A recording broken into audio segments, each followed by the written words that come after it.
ఓం నమో గురుభ్యః. రావణ్ అంతా రావణాసురుణ్ణి పట్టుకున్నాడు కమలీవాల. ఏమిటి వీడి వ్యవహారం తేల్చి పారేద్దామని. పునః రావణాకర్ బోలా, హే విచారశీల్ సభా, అయా మీరు చాలా విచారణ చేస్తూ ఉన్నారు, నా విషయం కూడా కొంచెం ఆలోచించండి. రావణాసు సత్సంగ సభ్యులతో మాట్లాడుతున్నాడు.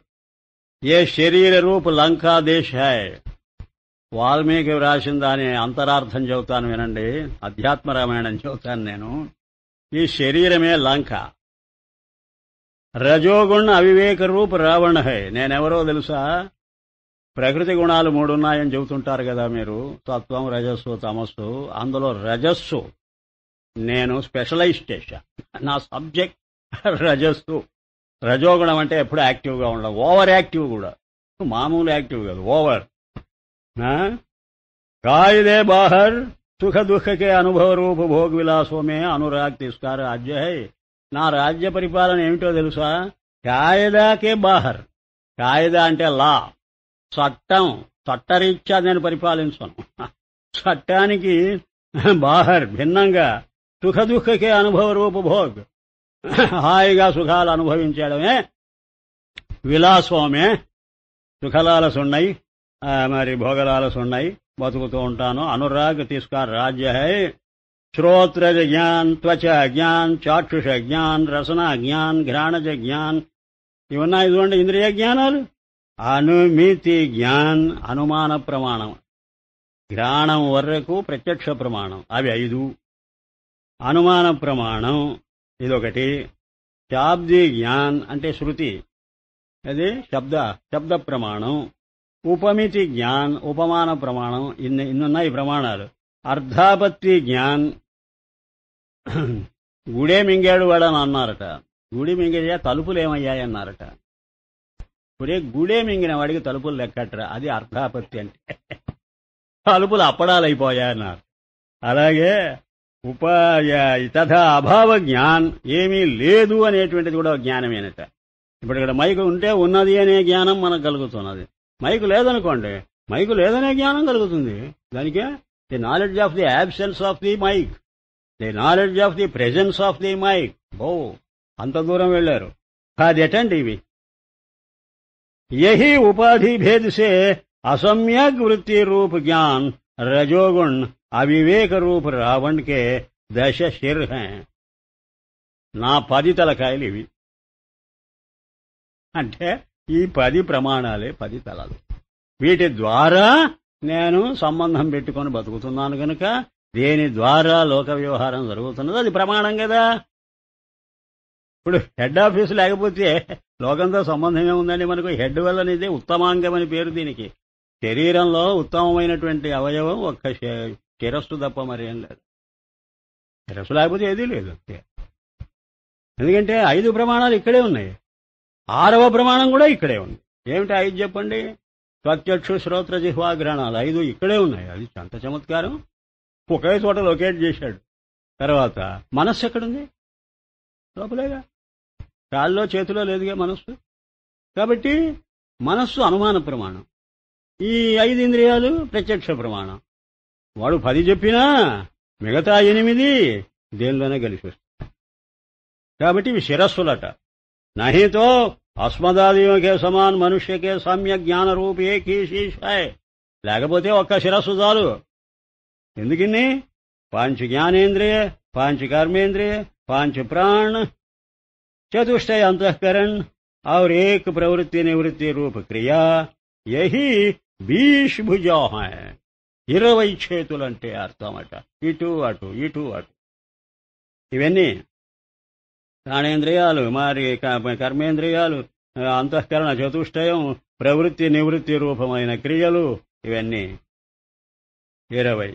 మాన్ దంభాది तथा अति कठोरतादि आसुरी गुण रूप राक्षस जिसकी सेना है.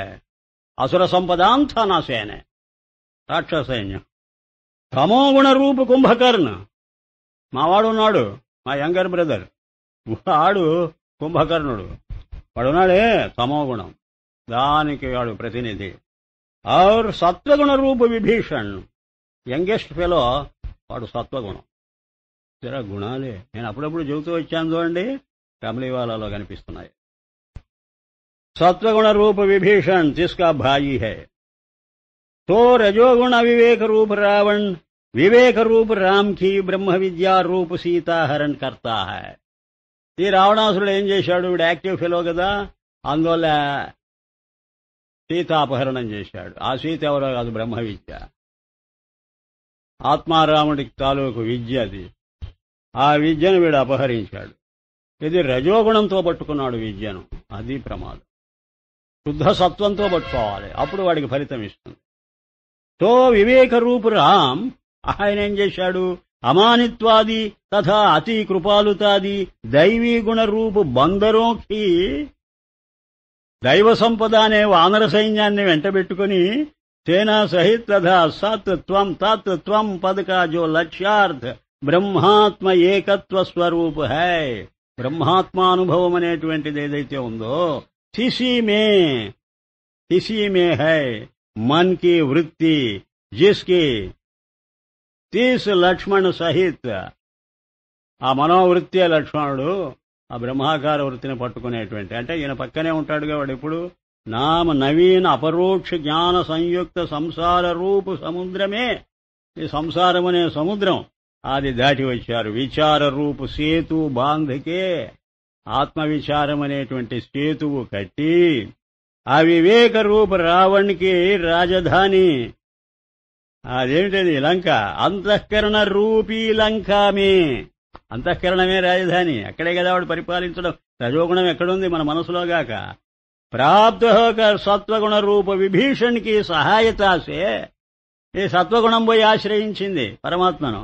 వాడి సహాయంతో గుట్టుమట్లన్నీ తెలుసుకొని तमोगुण रूप कुंभकर्ण सहित तथा दंभादि आसुरी सेना सहित रजोगुण अविवेक रूप रावण को विवेक रूप राम हनन करता. కాంపి పారేసి అరేస్తున్నాడట. అంటే ఈ ఆధ్యాత్మికమైన రామాయణం ఎప్పుడూ జరుగుతూనే ఉంటుంది. ప్రతి సాధకుడి విషయంలో ఇదే పద్ధతి. బ్రహ్మ విద్యారూప సీతాకే సహిత్ మళ్ళీ ఆ బ్రహ్మ విద్యను వెనక్కు తెచ్చుకున్నాడు. ఇలాంటి అనధికారుల చేతిలో విద్య పడకూడదు. అదే యోగ్యత ఉన్నవాడికి ఆ విద్య ఫలిస్తుంది, లేని వాడికి అది నిష్ఫలం. అర్థాత్ బ్రహ్మ విద్యారూప సీతాకే సహిత్ ప్రారబ్ధ క్షయతక్, ప్రారబ్ధము క్షీణించేంత వరకు, నశించే వరకు. ప్రారబ్ధం పోతే గాని దేహపాతం జరగదు, దేహపాతం పోతే గాని విదేహ కైవల్యం రాదు. ప్రారబ్ధ క్షయతక్ అంతవరకు శరీర రూపీ అయోధ్యమే. ఈ శరీరం అనే అయోధ్యలో ఆ రాముడు రాజ్యం చేస్తుంటాడు. ఆత్మారాముడు జీవన్ముక్తుడు అంతవరకు ఉంటాడు. జీవన్ముక్తి రూపీ తఖ్త్ పర్, జీవన్ముక్తి అనేటువంటి ఒక సింహాసనం మీద కూర్చొని యోగి బ్రహ్మవిత్, రామబ్రహ్మం అన్నమాటేనా, యోగి బ్రహ్మవిత్ విరాజమాన్ హోతా హై, లాగా విరాజులుతూ ఉంటాడు. ఇది ఒక సంకేతం. ఇది ఆధ్యాత్మికంగా రామాయణాన్ని అర్థం చేసుకునే విధానం. భారతం టచ్ చేశాడు, భాగవతం టచ్ చేశాడు, రామాయణం చేస్తున్నాడు. ఏ గ్రంథమైనా పిలిస్తే పలుకుతుంది ఆయన. ఆ చూపు గొప్పది. అలాంటి చూపు పెట్టుకుని మీరు ఈ భౌతిక ప్రపంచాన్ని చూడండి, వాంగ్మయ ప్రపంచాన్ని చూడండి. అప్పుడు ఎక్కడ పడితే అక్కడ మీకు అద్వైత భావం తప్ప మరేమీ కనపడదు. అలా అద్వైత దృష్టి పెట్టుకున్నప్పుడే మీకు ఈ ఉపాధులన్నీ కూడా స్వరూపంలో లయమైపోయి మీకు కేవలం ఆత్మైకత్వం అనగా ఏకాత్మభావం, ఆత్మ అనాత్మ అనే తేడా లేకుండా అంత ఆత్మస్వరూపంగా దర్శనమిస్తుంది. ఇదే మార్గం అని మనబోటి వాళ్లకు మరో విధంగా చెబుతున్నాడా అనిపిస్తుంటుంది. ఎవరూ కమ్లీవారు. సప్తవ్యాహృతి ఓం భో హోం భోహాం సోహాం మహాం జనహాం తపహ ఓం సత్యం తత్ సవితుర్వరేణ్యం అని మనం ఇంత గొప్పగా చెప్పుకుంటుంటే భూర్భువ స్వః మహః జనః తపః సత్యం తాత్పర్యయే ఈ సప్త వ్యాహృతులు అంటారు. వ్యాహృతి అంటే ఉచ్చరించే మాట. భోః అన్నాం అదొక వ్యాహృతి, భువః అన్నాం ఒక వ్యాహృతి. బ్రహ్మలోకాది సప్త వ్యాహృతియా అంతవరకు వెళ్ళిపోతున్నటువంటి ఈ 7 దశలు మనుష్య ఆకృతి ధార్కర్తి సభామే ఆకర్ కహనే లగి మనుష్య రూపంలో వచ్చి మాట్లాడుతున్నాయటవి. ఏమని? హే సమదర్శియో, అయా జాగ్రత్తగా చూడండి, మీరు విషయం తెలుస్తుంది. జైసే భూవ్యాహృతి అర్థాతి పృథివీ లోకమే. భూ అనగా ఈ పృథివీ. జో జో వ్యవహార్ హై, ఈ లోకంలో ఏ ఏ వ్యవహారాలు మీరు చూస్తున్నారో, సోయి సర్వ బ్రహ్మలోకాది వ్యాహృతియో మే వ్యవహార్ హై. కొత్తేమీ లేదండి. భూలోక వ్యవహారం ఎలా ఏడుచిందో బ్రహ్మలోక వ్యవహారం కూడా అలాగే ఏడుస్తున్నది. విలక్షణ నహి, దీనికి భిన్నంగా ఏమీ మీకు కనపడదంతా పాంచభౌతికమే. క్యోంకి సబ్కి భూత భౌతిక సామగ్రి తుల్య హీ హై. భూత భౌతిక సామగ్రి సర్వత్రా ఏకమే. చూసారా, ఆస్ట్రోనాట్స్ కు చెప్పాలి. ఆస్ట్రోనాట్స్ అక్కడికి వెళ్లి బూడిదే తప్ప ఏం లేదండి అన్నారు. చంద్రలోకం ఎక్కడ బట్టినా 5 ఎలిమెంట్స్ కాంపౌండ్స్, అంతకు మించి మరేమి లేదు. Physical matter. చూస్తూ ఉన్నటువంటి వాడు ఎవడయ్యానంటే ఫిజికల్ కాదు, మెటఫిజికల్. ఆస్ట్రోనాట్ ఏమో మెటఫిజికల్, వాడు చూసేది ఫిజికల్. అవునా కాదా? వాడు ఎక్కిన రాకెట్ దగ్గర నుంచి, చేసే ప్రయాణం దగ్గర నుంచి, అక్కడ అడుగుమోపిన చంద్రగోళం వరకు అంతా కూడా భౌతికమే. ఈ భౌతికాన్ని అనుభవానికి తెచ్చుకుంటున్న జ్ఞానం అభౌతిక. ఈ రెండే మాటలు. మీరు ఈ సృష్టిలో ఎంత దూరం వెళ్ళిపోండి, ఆత్మ అనాత్మ వివేకం తప్ప మరింక ఏదీ మాట్లాడకండి. ఆ బ్రహ్మలోకంలో ఏదో గొప్పగా ఉన్నాయని ఏమీ లేవు. నేను చెబుతున్నా వినమంటున్నాడు కమలీవాలా. భూత భౌతిक सामग्री तुल्य ही है. छठ प्रकार का रस और तथा छठ प्रकार का कृष्णादि रूप यहाँ है, तैसे ब्रह्मलोकादिको में भी है. ఇక్కడ ఉన్నట్టే అక్కడ ఉన్నాయి. ఏ విషయం చూడు నువ్వు, శబ్దాది విషయాలు అక్కడ ఇక్కడ సమానమే. जैसे यहाँ दैवी गुणों की स्तुति है, आसुरी गुणों की निंदा है, तथा 3 गुणों का न्यूनाधिक भाव शरीरों में है, ताइसे ब्रह्मलोकादिको में. ఇక్కడ అసుర సంపదను నానా తిట్లు తిడుతున్నాం. ఎవడైనా దుర్మార్గుడైతే వాడిని తిట్టిపోస్తున్నాం. మంచి మంచి గుణాలు ఉన్నవాడిని మెచ్చుకుంటున్నాం. అలాగే బ్రహ్మలోకంలో కూడా చెడ్డ చెడ్డే, మంచి మంచే. ఇక్కడ ఏమున్నాయి? यहाँ नदियां, समुद्र, तालाब, पर्वत, वनस्पति हैं, तथा गौ, बैल, गौ అంటే గోవులు, ఎద్దులు, జమీన్, భూమి ఉన్నది, ఫలాలున్నాయి. తైసే వహా హై. అట్లాగే అక్కడ ఇప్పుడు దేవేంద్ర లోకాన్ని వర్ణిస్తుంటారు. కల్పవృక్షం ఉన్నదని అంటారు. ఇక్కడ వృక్షమే, అక్కడ వృక్షమే. కామధేను అంటారు, ఇక్కడ ధేనువే, అక్కడ నందన వనం అంటారు. ఇక్కడ ప్లెజర్ గార్డెన్స్ ఉన్నాయి, అక్కడ కూడా ప్లెజర్ గార్డెన్ నందనవనం. ఇక్కడ ఐరావతవనం, ఇక్కడ ఏనుగులున్నాయి, అక్కడ ఏనుగు. ఉచ్చైశ్రవం, ఇక్కడ గుర్రం ఉన్నది, అక్కడ గుర్రం. చూచారా, మానవుడి బుద్ధే కల్పించిందని చెప్పటానికి ఇంతకంటే గొప్ప తార్కాణం లేదు.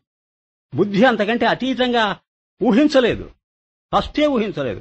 మీరు పురాణాలు గిరాణాలు ఏవి చదవండి,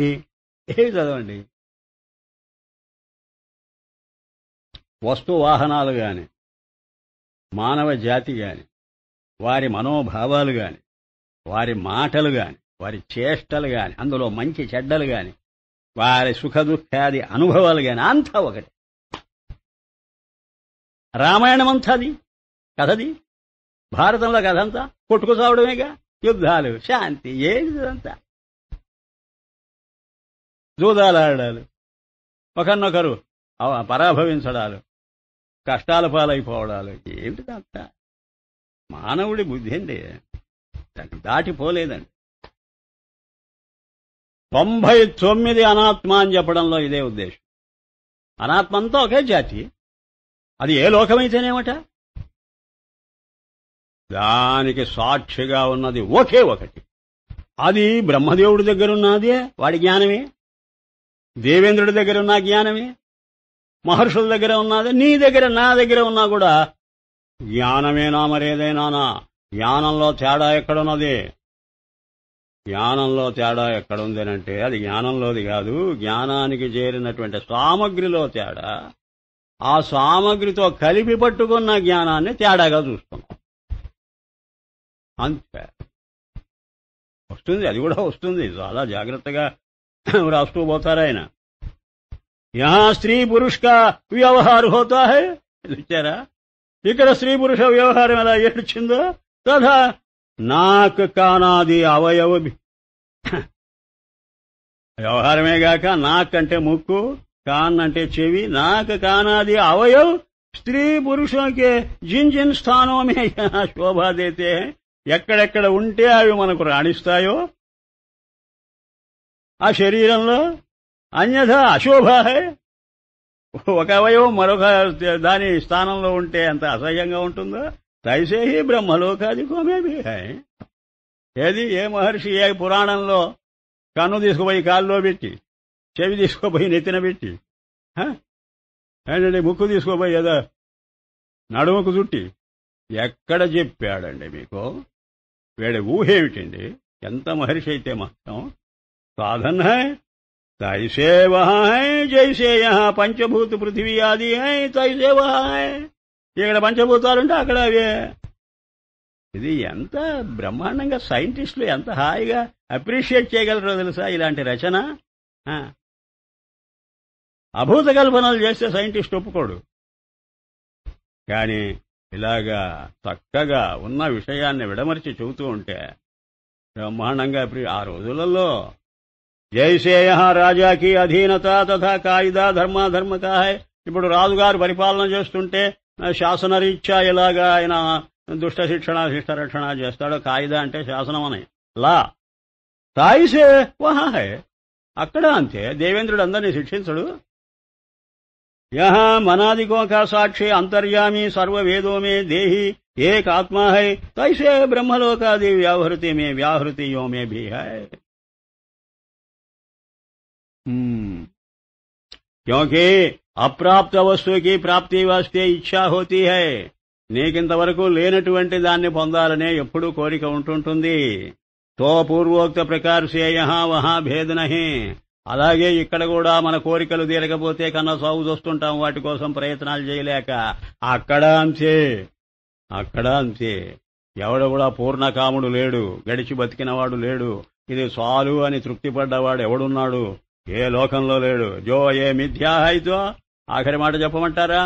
ఎందుకింత వర్ణన చేస్తున్నాడు ఈ కమ్లీవాలా పనిలేక అని అనుకుంటున్నారా? కమ్లీవాలా ఏ విధంగా వర్ణించటంలో ఎంతైనా గొప్ప ప్రయోజనం ఉంది, తెలుసుకోండి. మీరు సత్సంగ సభ్యులు మీరేమనుకుంటున్నారు? బ్రహ్మ విచారం చేయవలసింది పోనిచ్చి ఇవన్నీ చెబుతున్నాడేమిటి అని కదా. బ్రహ్మ విచారం ఇదే. ఎలాగండి? ఆఖరి మాట చెబుతాను. ఇప్పుడు ఈ వర్ణన అంతా జో ఏ మిథ్యా హైతో ఓ భీ మిథ్యా హై. ఇదంతా మాయా మిథ్యాని దోషేసినట్టే ఆ లోకాల్లో జరిగే వ్యవహారం కూడా మిథ్యా మాయాగాక ఏమిటి? ఇది అనాత్మే, అది అంతకన్నా అనాత్మే. ఏ సత్ హైతో ఓ భీ సత్ హై. ఇది సత్యమైతే అది సత్యమే, ఇది అబద్ధమైతే అది అబద్ధమే. అంటే అర్థం తెలుసా? ఏంటి తెలుసు? ఇది ఆత్మకు భిన్నంగా చూస్తే అబద్ధం, ఇది కూడా ఈ అనాత్మ కూడా ఆత్మేననే దృష్టితో చూస్తే సత్యం. ఇది అసలు అద్వైతం. ఇది అసలు అద్వైతం. భగవత్పాదులు చెప్పారు ఛాందోగ్య భాష్యంలో, నిన్ననే కోట్ చేశాను అనుకుంటాను నేను. సర్వం వస్తు సదాత్మనా సత్యం స్వతస్థో అనృతమేవ. ఆ కొండ తన గుండ్రని రూపంగా అబద్ధం, మట్టిగా యథార్థం. అదంతా మట్టేనంటే ఆక్షేపణ లేదు, అభ్యంతరం లేదు, ఒప్పుకొని తీరవలసిందే. అది సత్యం. దానిలో ఉండే మట్టి పార్ట్ సత్యం, దానిలో ఉండేటువంటి ఆ రూపం పార్ట్ అసత్యం.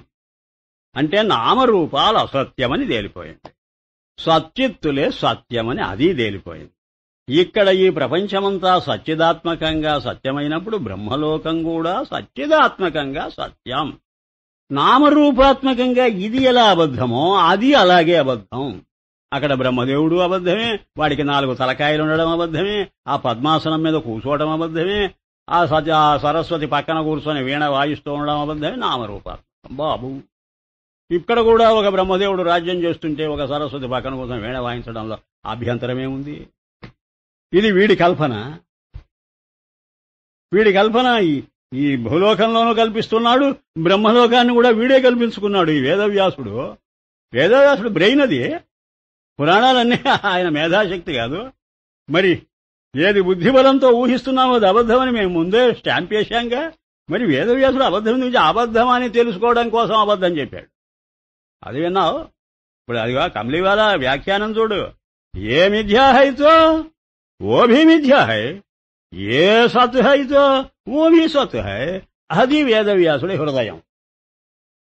ఏది అబద్ధం ఏది నిజం దానికి ఏంటి తెలుసిన క్రైటీరియన్? నిజంతో పోలిస్తే నిజం, పోల్చకుండా చూస్తే అబద్ధం. మట్టితో కనెక్ట్ చేసి చూస్తే కుండ నిజం, కనెక్ట్ చేయకుండా డిస్కనెక్ట్ చేస్తే by it self it is false. అలాగే ప్రపంచం స్త్రీ పురుషాత్మకంగా వాడి వ్యవహారాలుగా సుఖ దుఃఖాలుగా ఇదంతా అబద్ధం. మరి ఏది అస్థిభాతిగా నిజం? ఇది మాత్రం కలలో మర్చిపోకూడదు, జీవితాంతం గుర్తుండాలి. జనక మహారాజు వచ్చాట ఈ లోపుగా. వచ్చి वस्तु का स्वभाव जिस वस्तु का स्वभाव है सो कोटि उपाय करने से भी दूर नहीं होता. ఆయన సందేశం ఇది. ఏ వస్తువుకు ఏది స్వభావమని నువ్వు నిర్ణయించావో అది కోటి ఉపాయాలతో దాన్ని కాదని త్రోసిపుచ్చినా చస్తే పోదు. దాని స్వభావం అదే. ఈ ప్రపంచ స్వభావము మిథ్యా మాయ. ఇంకా చస్తే అది సత్యమని అనిపించుకోలేదు. పరమాత్మ స్వభావము సత్యం, అస్తి భాతి. అది నాస్తి నభాతి ఎప్పుడూ కాదు. కనుక ఇది ఆత్మానాత్మ వివేకం, సదసద్వివేకం. ఏ వివేకం చేయి. ఇప్పుడు నీలో కూడా వివేచన చేసుకుంటే ఏమని తెలుస్తుందో తెలుసా నీకు? విషయ ఇంద్రియ సంబంధ జన్య సుఖ दुख का अनुभव जैसे अज्ञान काल में होता है तैसे ज्ञान काल में भी होता है. అజ్ఞాన కాలంలో ఈ ఆత్మానాత్మ వ్యవహారం ఎలా జరుగుతున్నదో జ్ఞానకాలంలో కూడా జరుగుతుంది. అది తెలుసుకో. దాని స్వభావం కదా. మరి సంఘాత్ కా వ్యవహార్ కుछ అదల్ బదల్ నహీ. శరీర వ్యవహారం మారదు, కేవల్ మన్ కా సంకల్ప పూర్వ సే విలక్షణ హో జాతా హై.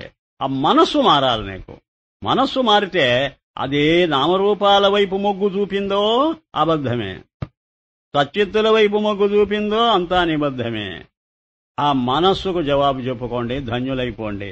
పహలే మై అజ్ఞాని హూ, నా విషయం కూడా అంతే బాబు. నేను మొదట అజ్ఞానినే. పీఛే సదసత్ సత్సంగ్ సే మై జ్ఞాని హూ. ఆ తర్వాత యాజ్ఞవల్క్యుడు లాంటి మహర్షుల సాంగత్యంతో నేనింత వాణ్ణయ్యా. ఇత్నా సంకల్ప మాత్ర హీ బంధ మోక్ష హువా ఔర్ కుఛ్ అన్య నహీ హువా. సంకల్ప మాత్రమే బంధం మోక్షం, అంతేగాని యాక్చువల్ గా ఎక్కడా బంధం మోక్షం అనేవి లేవు. తెలుసుకోండి. నేను చెప్పగలిగినటువంటి విషయం ఇది అని ఆయన వెళ్ళిపోయాడు. విశ్వామిత్ర మహర్షి వచ్చాడు, అందరినీ పట్టుకొస్తున్నాడు. అసలు పురాణ కథలేమిటి, పురాణ పాత్రలేమిటి, ఆ వ్యవహారం ఏమిటి, వాటి అంతరార్థాలేమిటి, అవి తెలుసుకొని బతకండి. పురాణ హృదయం తెలుసుకోండి. మీకు ఏకైకమైన అద్వైత సత్యమే ప్రతి చోట మీకు దర్శనమిస్తుంది. అలాగా మొత్తం భౌతిక ప్రపంచాన్ని, వాంగ్మయ ప్రపంచాన్ని అద్వైత రూపంగా మీరు భావన చేయగలిగినప్పుడు మీకింక ద్వైత ప్రపంచం కనపడదు. ద్వైత ప్రపంచం కనపడదంటే ఆత్మకు భిన్నంగా అనాత్మ అనే భావం మనసుకు రాదు. అది అసలైన సాధన మార్గం అని ఎంత దూరం మనసులో పెట్టుకుని ఆయన ప్రతి ఒక్కటి పట్టుకొని మనకు దాని అంతరార్థం బయట పెడుతున్నాడు. పునః విశ్వామిత్ర ఆకర్ బోలే హే తపస్వియో, మీరంతా తపస్సులు చేస్తున్నారు కదా. తపస్సు అంటే తపించటం కదా, తపించడం అంటే మదన పడటం కదా. అసలు విషయం ఏమిటి అని దానికోసం అన్వేషణ కదా. నేను చేశా, నా పేరులోనే ఉంది, తెలుసుకోండి. ఇస్మనాదికోక సాక్షి చైతన్యకా హి నామ విశ్వామిత్ర హై. విశ్వామిత్రుడంటే ఏదో రామాయణంలో అక్కడ ఇక్కడ ఉన్న ఒక పాత్ర కాదు. విశ్వామిత్రుడనే మాటకు అర్థం చెబుతా వినండి. మనాదికోక సాక్షి చైతన్య. ఈ మనస్సు మొదలైన ఉపాధులన్నిటికీ కూడా ఏది సాక్షిగా చూస్తున్నదో ఆ దానికి విశ్వామిత్రుడని పేరు. క్యోంకి ఈస్ నామరూప అసత్ జడ దుఃఖ రూప విశ్వకో విశ్వామిత్ర అనే మాటకు అర్థం చెబుతున్నాడు. ఈ నామరూపాత్మకమైనదంతా అసత్తు, జడము, దుఃఖ స్వరూపం. ఇది విశ్వం అంటే. విశ్వం, ఈ విశ్వానికి अपनी सत्ता स्फूर्ति से सतचित आनंद सरीखे कर देता है. इससे ये आत्मा सर्व विश्व का मित्र है. ఈ విశ్వానికంతా మిత్రుడెవడో వాడు విశ్వామిత్రుడు. Friend to all. మొత్తం ప్రపంచానికి మిత్రుడు అనిపించుకోవాలంటే వాళ్ళకి ఏదైనా ఉపకారం చేస్తే కదండి. నువ్వు దేవుడికి సహాయం చేయకుండా నువ్వు మిత్రుడు ఎలా అవుతావు? నేను మొత్తం ప్రపంచానికి సహాయపడ్డా, మీకేం తెలుసు? ఏ ఒక్కడికో కాదు, అందరూ నాకు ఫ్రెండ్సే. అందరికీ నా ఆస్తి పంచిపెట్టా. ఇంతకంటే నువ్వు బెనవలెంట్ గా ఉండగలవా? ఏం పంచిపెట్టారండి? నాకున్న సర్వస్వం ఏమిటండి మీ దగ్గర ఉంది? అప్నీ సత్తా స్ఫూర్తి అస్థిభాతి. నేనెలా ఉన్నానో, నేనెలా నాకు స్ఫురిస్తున్నానో అలాగే నేను చూచే ప్రతి దాన్ని ఉందని చెబుతున్నా, స్ఫురిస్తున్నదని చెబుతున్నా. నేను అది పంచిపెట్టకపోతే నాకేది ఉన్నట్టు తెలియదు. నాకింత పెద్ద ప్రపంచం ఉన్నట్టు స్ఫురిస్తున్నదేనంటే నా గుణమే దానిలో చూడకపోతే అరే ఎంత అద్వైత భావం మనసులో పెట్టుకొని ఆయన వ్రాస్తున్నాడో చూడండి. అప్నీ సత్తా స్ఫూర్తిసే సత్చిత్ ఆనంద్ సరీఖే అలాగే కర్ దేతా హై. నా గుణాల్లోకి మార్చి చూస్తూ ఉన్నాను మొత్తం ప్రపంచం. ఇస్సే ఏ ఆత్మ సర్వ విశ్వ కా మిత్ర హై. మొత్తం ప్రపంచానికి మిత్రుడయ్యాడు. ఔర్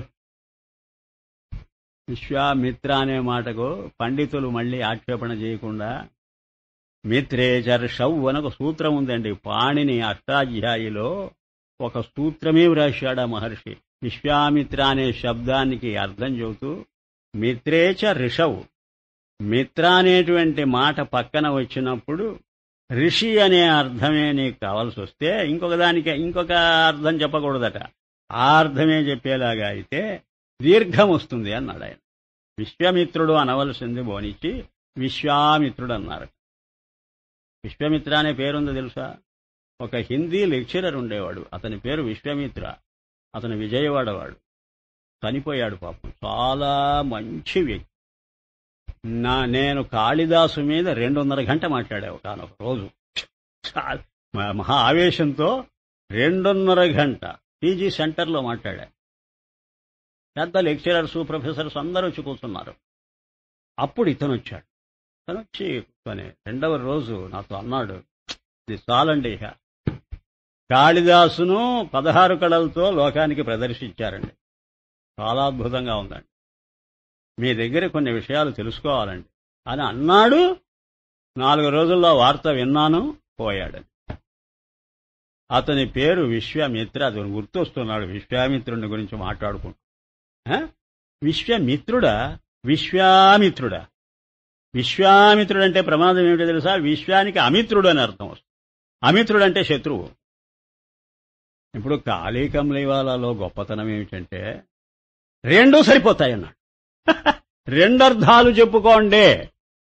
అటు పాణిని చెప్పిన మాట, ఇటు లోకంలో పేర్లు పెట్టుకునేటువంటి పేర్లు అన్నింటికీ నేను జవాబు చెబుతాను వినండి. విశ్వానికి మిత్రుడు అని అర్థం చెప్పండి. ఎందుకంటే అస్థిభాతి అన్ని చోట్ల చూస్తున్నావు నువ్వు. నీ గుణమే సర్వత్రా చూస్తే నువ్వు విశ్వానికంతా మిత్రుడివేగా. కానీ అమిత్రుడివి కూడా. ఎంత మిత్రుడివో అంత శత్రువు నువ్వు. ఎలాగా? और असंग होने से सर्व विश्व का अमित्र भी है. నువ్వు ఎన్ని చోట్ల ఎంతగా పూసుకొని రాచుకొని తిరుగుతున్నా నామరూపాలతోనండి. నామరూపాలతో అస్థిభాతి పూసుకొని రాచుకొని తిరుగుతున్నది. అయినా దానికి భిన్నంగానే ఉంది. ఆ నామరూపాల ధాటి దాని మీద పనిచేయదు. అంటే జ్ఞానము నామం కాదు, జ్ఞానము రూపం కాదు. నామరూపాల వేషాలు వేసుకుని నటిస్తుంటుంది. అది నటనే, అది యథార్థం కాదు. కనుక అసంగమట. అంటే దేంతో సంబంధం లేకుండా ఉన్నందువల్ల అమిత్రట. శత్రువు ఏం చేస్తాడు? మనతో సంబంధం పెట్టుకోడు. వాడు ఎడమొహం పెడమొహంగా ఉంటాడు. అంటే నామరూపాలనే ఎడమొహం పెడమొహంగా ఉంటూ ఉంటుంది. కానీ నామరూపాలకు అస్తిత్వము, భానము సప్లై చేస్తుంటుంది. కనుక 2 అర్థాలు సరిపోతాయి. జైసే ఆకాశ్. మీకు ఇంకా అనుమానం ఉన్నట్లయితే ఆకాశాన్ని తీసుకోండి. ఆకాశం ఎంత జవాబిస్తుంది? అస్సలు చిదాకాశానికి 99 పాళ్ళు దగ్గరగా వచ్చేది ఆకాశమేనండి. దీనికి లక్షణాలుంటాయి, దానికి అవే ఉంటుంటాయండి. ఒక్క జ్ఞానం తప్ప, అంతే. జైసే ఆకాశ సర్వకో అవకాశ దేతాభి, ప్రతి పదార్థానికి అవకాశం ఇస్తూ ఉంటుంది. అదట మీ మైత్రి. ఇప్పుడు దీంతో ఫ్రెండ్గా ఉన్నది ఆకాశం. అది దీనికి అవకాశం ఇవ్వకపోతే ఇది ఉంటుందా? అసలు ఈ శరీరం నిలుస్తుందా? ఇక్కడ చోటు ఉంటే వచ్చి కూర్చున్నా, చోటు లేదంటే ఇదంటే డెన్స్గా ఉన్నదనుకో, మొత్తం హాల్ అంతా దట్టంగా ఉందనుకో, నీవు నేను లోపలికి రాగలమా? అడుగు మోపగలమా? అవకాశం ఇవ్వడమే ఎంతో మన మీద అనుగ్రహం అట. ఒక మిత్రుడు చేసే పని చేస్తున్నది ఆకాశం.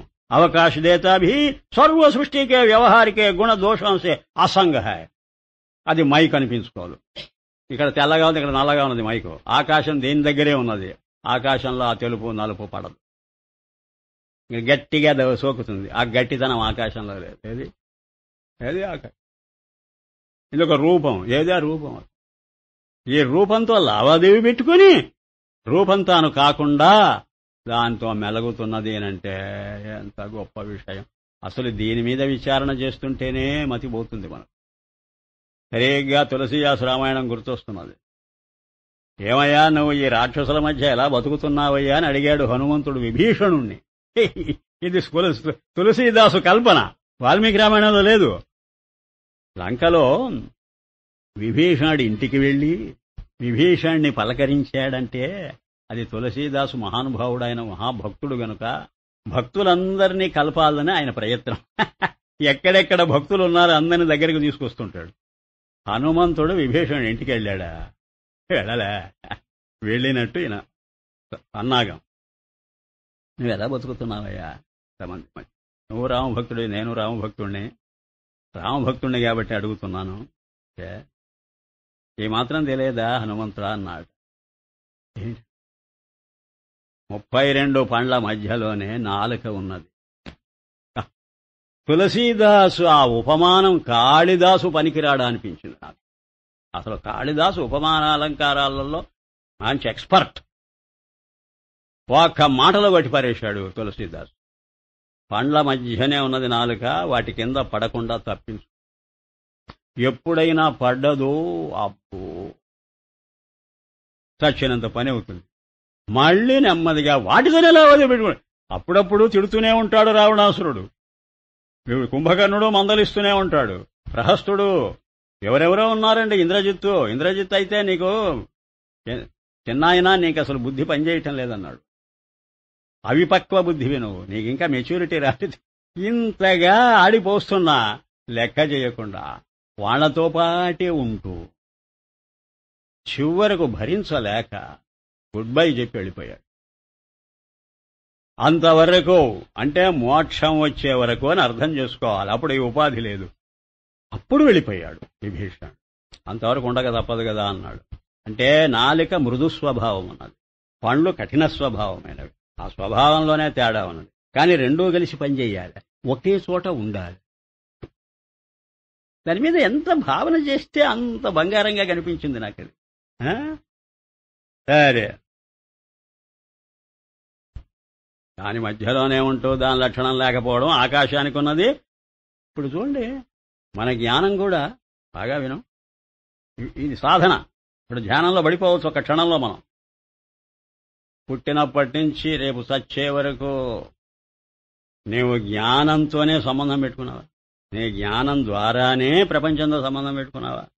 భార్యాపుత్ర మిత్రాదులను ఇళ్లల్లో పలకరించేటప్పుడు గాని, బయట మిత్రులను అణును పలకరించేటప్పుడు గాని, ఏది అనుభవిస్తున్నప్పుడు గాని జ్ఞానం లేకుండా అనుభవం ఉన్నదా? కానీ ఈ పదార్థాలతో లావాదేవీ పెట్టుకుంటున్నది, ఆ అనుభవాలతో లావాదేవీ పెట్టుకుంటున్నది. అవస్థాత్రయం, జాగ్రత్త, స్వప్నం, సుషుప్తి అవస్థలతో ఏదైనా సరే మళ్ళీ నీ జ్ఞానమే. నీ జ్ఞానమే శుభ్రంగా ఉంటుంది ఎప్పుడే గాని. మళ్ళీ మామూలుగా ఏ ఆలోచన రాకుండా కూర్చో, ఎంత శుభ్రంగా ఉంటుంది నీ జ్ఞానం. పెట్టుకో, దానిలో పడిపోతున్నట్టు కనిపిస్తుంది. మళ్ళీ ఇతలిగిరా లేనే లేదు. ఆకాశం అవకాశం ఇస్తుంటుంది, దాంతో చేతులు గలపదు. అలాగే నీ చిదాకాశం ప్రపంచ వ్యవహారాల్లో ప్రవేశిస్తూనే ఉంటుంది. ఒక్కసారి ఆలోచించు. సాధన అంటే ఎక్కడి నుంచి తీసుకొస్తావు? సాధన ఏ ఫారిన్లో దొరుకుతుంది మనకు? सत्य संभाषणादि परम तपस्या है ఆత్మజ్ఞాన్ సే సాధన రూప తపస్య అట. సాధన ఒక తపస్సట, ఒక పెద్ద తపించటమే సాధన అంటాడు. అయితే దానికి కావలసిన సరుకు సరంజాం నువ్వు దగ్గర పెట్టుకోకుండా దాన్ని సాధిద్దామని చూస్తున్నావు. పతంజలి చెప్పినటువంటివి 4 ఉన్నాయి. మైత్రి, కరుణ, ముదిత, ఉపేక్ష. అదే రాస్తున్నాడు. తపస్యా హై తథా మైత్రత, కరుణ, ముదిత, ఉపేక్ష సమ్యక్ ధారణ కర్ణ భీ పరమ తపస్యా హై. ఈ 4 శుభవాసనలు జాగ్రత్తగా పాటించు. వాటికి విరుద్ధమైన భావాలన్నీ అవే పోగొడతాయి. సజ్జన్ లోగోं को कायदे अनुसार चलना भी పరమ తపస్యా హై.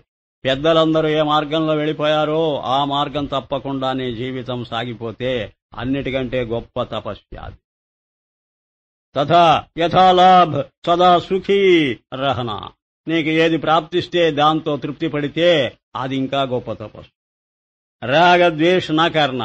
ఏ విషయంలో కూడా సెలెక్షన్ రిజెక్షన్ అనే మాట లేకుండా ఇది నాకు కావాలి, ఇది అక్కర్లేదు, అది నీకు వర్రీ కల్పిస్తుంది. అలాంటిది లేకుండా ఉండడం మంచి తపస్సు. రాజయోగ భజన్ కర్ణాది. రాజయోగం అవలంబిస్తే అన్నిటికంటే గొప్పది. రాజయోగం జ్ఞానయోగమే. సత్సంగ్.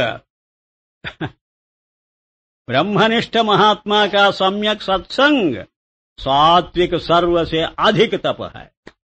అన్నిటికంటే ఉత్తమోత్తమైన తపస్సు బ్రహ్మవేత్తలైన మహాత్మల యొక్క గోష్ఠిలో పాల్గొనడం, వారి సాంగత్యం దగ్గర పెంచుకోవడం ఎప్పుడూ కూడా మంచిది. మీకు ఎంతో జీవితానికి సంతృప్తినిస్తుంది.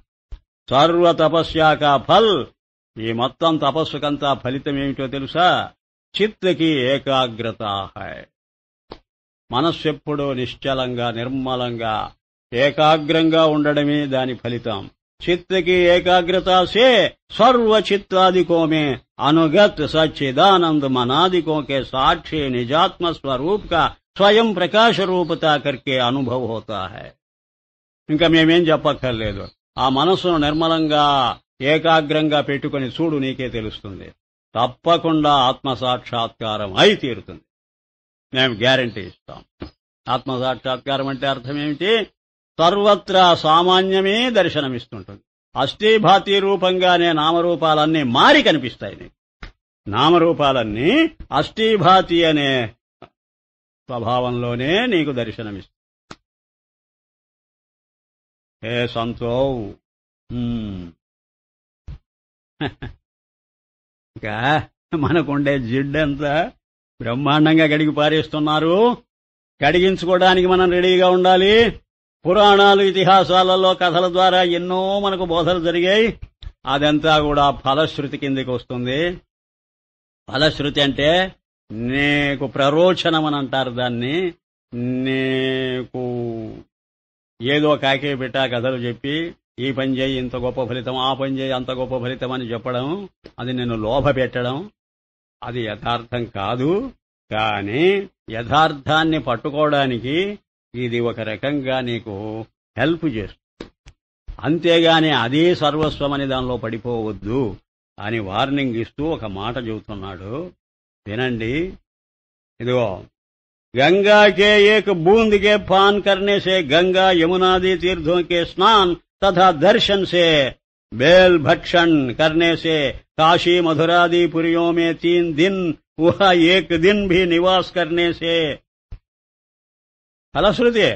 కాశీలో 1 రోజున్నా చాలు, 3 పూటలున్నా చాలు, గంగలో ఒక ఉద్ధరణ నీళ్లు తాగినా చాలు, నీకు అదే స్వర్గం కూడా కాదు మోక్షమే వస్తుంది. కాశీలో సస్తే మోక్షం. కాశ్యాంతు మరణాన్ముక్తి. శ్రీశైల శిఖరం దృష్ట్వా పునర్జన్మ న విద్యతే. శ్రీశైల శిఖర దర్శనం అయితే చాలు, నీకు మళ్ళీ జన్మ లేదు. గంగలో కాదు కాశీలో మరణిస్తే చాలు, మోక్షమే.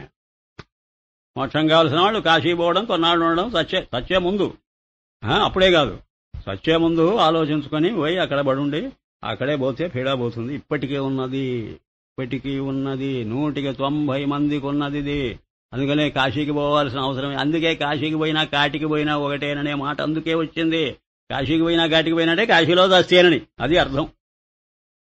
మోక్ష లిఖాహాయ్, మోక్షం వస్తుందని పుస్తకాల్లో రాసి ఉన్నారు. నేతి ధోతి ఆది క్రియా కర్ణేసే మోక్షాది ఫల్ లిఖాహాయ్. ఇదిగో యోగాభ్యాసాలు చేస్తే మోక్షం వస్తుందని చెప్పారు. శ్రాద్ధోं के करने का फल भी मोक्ष ही लिखा है. గయలో పిండ ప్రదానం చేస్తే మోక్షం అంటారు. ఏమిటో ఈ మాటలు చెబుతున్నాడు చూడండి. सूर्यादि के दर्शन से सूर्योपासना, एकादशी आदि व्रतों से, सूर्यादिकों के स्तोत्र पढ़ने से आदित्य हृदय मोक्ष लिखा है. అన్నిటికీ మోక్షమే. గోదర్శన్ పంచగవ్య గ్రహణ్ మన మూఢాచారాలన్నీ కడిగి పారేశాడు. బడా పుణ్య లిఖా హై. ఎంత పుణ్యమో. గోదాంతో మోక్షగా కారణ హై. ఒక గోదానం చేస్తే చాలు. చచ్చిన వాళ్ళు ఉన్నారే, వాళ్ళ కోసంగా ఎన్ని దానాలు చేస్తారో తెలుసా? డబ్బు ఖర్చు కూడా అనుకోరు. బాగా ఉన్నవాళ్ళైతే అన్ని దానాలు చేసి తృప్తి పడుతుంటారు. ఇక్కడి నుంచి ఆ ఆస్తులు తీసుకోపోయి అక్కడెక్కడో గంగలోనో ఎక్కడో కలిపితే వాడికి వస్తుంది స్వర్గం అని. వాడికి వస్తుందో వీడికేం తెలుసు. కహా తక్ లిఖే హజారో కామోమే పునర్జన్మ న విద్యతే. అది కూడా రాస్తున్నాడు. మళ్లీ జన్మ లేదని. ఐసా ఫల్ లిఖా హై. ఇలాంటి ఫలితాలు కూడా ఉన్నాయని చెబుతున్నారు. పరంతు సో సర్వ మరే పీఛే హోగా. అదంతా చచ్చిన తర్వాతనే జరుగుతాయిటవి. బతికుండంగా ఫలితాలు రావు అని హాస్యం. బతికుండంగా నువ్వు చూడవా ఫలితం, చచ్చిన తర్వాత. ఇన్సూరెన్స్ నీకు లేదు. అది మీ వాళ్ళకేమైనా వస్తుందో లేదో నీకు తెలియదు. ఇది ఒక రకమైన ఇన్సూరెన్స్, అష్యూరెన్స్. ఐసే హీ మరే పీఛే దుఃఖ రూప బంధకే కారణ్ భీ అనేక లిఖే హై. ఇలాగే చచ్చిన తర్వాత వచ్చేటువంటి నరక అనుభవాలు కూడా ఎన్నో రాశారు. 7 నరకాలు. రౌరవం, మహారవం, రౌరవం, అసిపత్రవనం. ఆ చెట్టు ఆకులు కత్తుల్లాగా ఉంటాయట. అసిపత్ర వీడు చూసేసినట్టు ఒక వనం అట. దానిలో బారేస్తారట తీసుకోపోయి. తప్త తైల కటాహం. కటాహం అంటే కాగు. తప్త తైలం బాగా ఉడుకుతూ ఉంటుందట. దానిలో తైలం ఆ మండిపోతున్నటువంటి ఆ కటాహంలో బారేస్తారట తీసుకోపోయి. సర్వ బాతే శాస్త్రకి హై. ఇవన్నీ శాస్త్రాల్లో రాసిన మాటలు. కిస్కో సత్ కహై, కిస్కో అసత్ కహై. ఏది సత్యమంటావు, ఏది అసత్యమంటావు? కుछ అకల్ కామ్ నహీ కర్తీ. ఇష్టం ఏది పనిచేయదో ఏమో. సత్ హైతో సర్వ సత్ హై, అసత్ హైతో సర్వ అసత్ హై. ఇంకా ఈయన మాట. సత్యమైతే అన్నీ సత్యమే, అసత్యమైతే అన్నీ అసత్యం. చెప్పండి జవాబు. ఇందాక చెప్పారుగా, ఇప్పుడు చెప్పండి.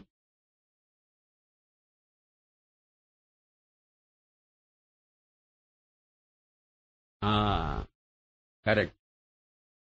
వస్తుసిద్ధంగా సత్యం కాదు, బుద్ధి సిద్ధంగానే సత్యం, వస్తు సిద్ధంగా అసత్యం అన్నారు. వాటికవి లేవు. అంటే స్వర్గం లేదు, నరకం లేదు, నథింగ్. అవన్నీ మానవుడి కల్పన, బుద్ధి సిద్ధం. ఎందుకు కల్పించారనే చెబుతాడు ఇప్పుడు. అది వినండి. ఇదంతా కల్పనను తోసిపారేసి ఈసుసే నా బంధ సిద్ధ అవుతాయి, నా మోక్ష సిద్ధ అవుతాయి. దీన్ని బట్టి చూస్తే బంధం లేదు, మోక్షం లేదు. అవి రెండు కూడా అబద్ధం.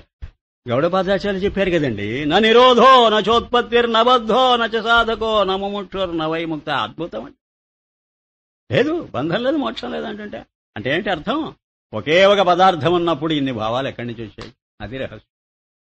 అష్టీభాతీయే ఉన్నప్పుడు ఇంకా దాని విశేషాలు ఎక్కడున్నాయి?